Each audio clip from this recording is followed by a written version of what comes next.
Shalom semuanya. Hari ini saya akan mempresentasikan tentang keadilan dalam HAM yang ada di dalam bab 14. Jadi sebelum saya menjelaskan, saya akan memberikan tentang ayat-ayat firman, yaitu pada Yohanes 8 ayat 1 sampai 11. Oke, mari kita baca bersama-sama. Tetapi Yesus pergi ke Bukit Zaitun. Pagi-pagi benar, ia berada lagi di bait Allah, dan seluruh rakyat datang kepadanya. Ia duduk dan mengajar mereka. Maka ahli-ahli Taurat dan orang-orang Farisi membawa kepadanya seorang perempuan yang kedapatan berbuat zina. Mereka menempatkan perempuan itu di tengah-tengah, lalu berkata kepada Yesus, "Rabi, perempuan ini tertangkap basah ketika ia sedang berbuat zina. Musa dalam hukum Taurat memerintahkan kita untuk melempari perempuan-perempuan yang demikian. Apakah pendapatmu tentang hal itu?" Mereka mengatakan hal itu untuk mencobai dia, supaya mereka memperoleh sesuatu untuk menyalahkannya. Tetapi Yesus membungkuk lalu menulis dengan jarinya di tanah.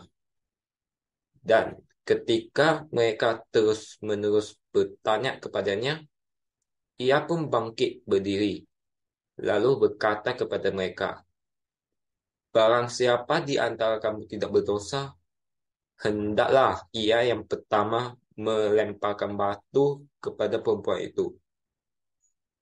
Lalu ia membungkuk pula dan menulis di tanah. Tetapi setelah mereka mendengar perkataan itu, pergilah mereka seorang demi seorang, mulai dari yang tertua. Akhirnya, tinggallah Yesus seorang diri dengan perempuan itu yang tetap di tempatnya. Lalu Yesus bangkit berdiri dan berkata kepadanya, "Hai perempuan, di manakah mereka? Tidak adakah seorang yang menghukum engkau?" Jawabnya, "Tidak ada, Tuhan." Lalu kata Yesus, "Aku pun tidak menghukum engkau. Pergilah dan jangan berbuat dosa lagi mulai dari sekarang." Jadi, apa hubungan keadilan tersebut dengan HAM? HAM itu berasal dari Allah, yang berarti tidak ada siapapun yang berhak mengganggu gugat atau membatalkan HAM. HAM merupakan hukum alam dan adalah pengakuan atas asasi hakikat ciptaan Allah. Manusia juga sebagai gambar yang serupa dengan Allah, secara unik mencerminkan Allah dalam kehidupan yang bermartabat, adil, dan benar. HAM merupakan wujud keadilan Allah yang diberikan kepada semua orang ciptaannya, tanpa terkecuali. Perlakuan HAM merupakan respons penghormatan dan pengakuan terhadap Allah. Dengan demikian, setiap pelanggaran langsung dihadapkan dengan empunya hidup manusia. Di sinilah keadilan harus dilaksanakan. Semua orang harus mendapatkan perlindungan dan pemenuhan hak asasinya. HAM tidak akan terwujud tanpa adanya keadilan.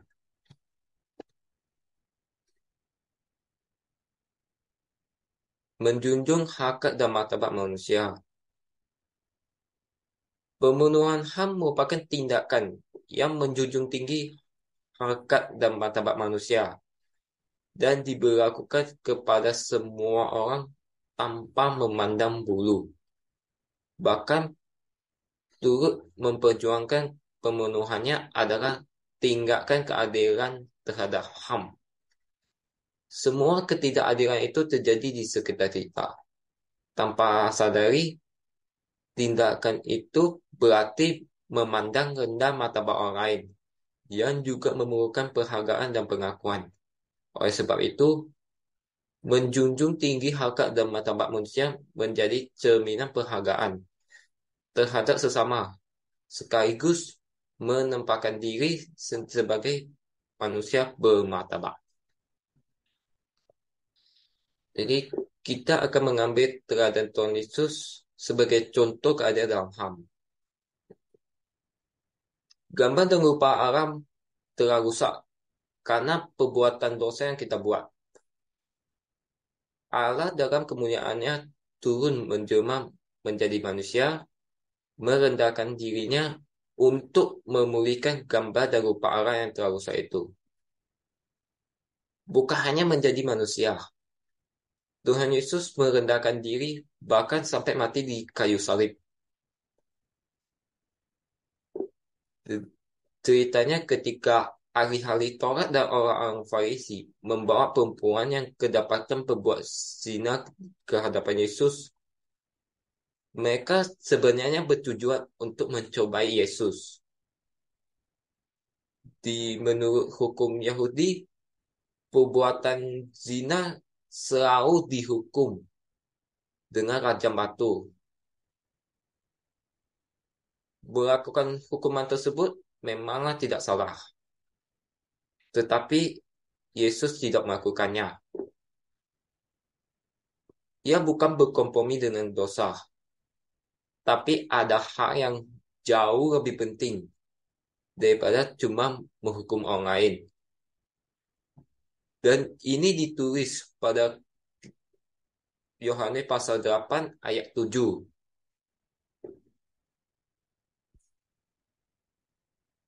Dari situ Yesus hendak menyadarkan ahli Taurat dan kaum Farisi bahwa tidak ada orang lebih suci, sehingga orang tersebut berhak menganggap dirinya pantas menghukum orang lain. Memang hukum tersebut harus dijalankan, tetapi bukan atas dasar kepantasan seseorang melakukannya. Dari sini, Yesus tidak menyangka bahwa perempuan itu telah berbuat dosa. Tetapi ia mengembalikan harga diri, harkat dan martabatnya sebagai seorang manusia yang juga berhak dilakukan secara benar. Jadi dari teladan yang dilakukan Yesus, kita dapat melaksanakan kerajaan HAM dalam kehidupan sehari-hari.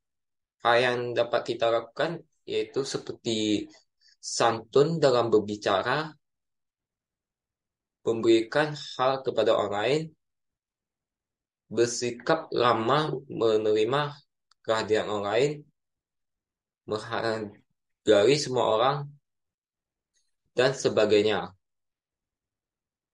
Sehingga dari semua tersebut yang ketika kita lakukan dalam sehari-hari, maka kita dapat memenuhi keadaan HAM dalam kehidupan sehari-hari. Jadi sekian dari penjelasan dan presentasi tentang keadaan dalam HAM. Dan terima kasih.